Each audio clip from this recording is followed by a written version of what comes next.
Home prices have surged over 70% in the last 5 years, and the overall increase in price isn't the only thing. A lot of costs associated with owning a home has to do with the actual price of the home, like your property taxes and your homeowner's insurance. Not only that, but you're borrowing 70% more money at a much higher interest rate.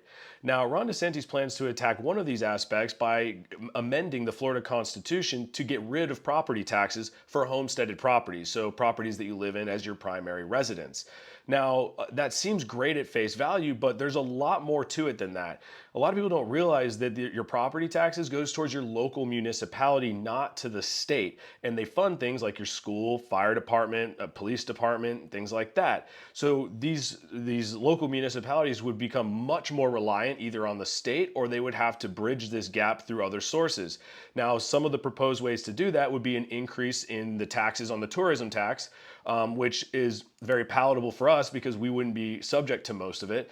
The other thing would be to employ a state income tax, which we have not had for a very long time and would be, I think, we're known as a low tax area. So I don't think that's going to be very palatable at all. And it would require an amendment to the Constitution, not likely.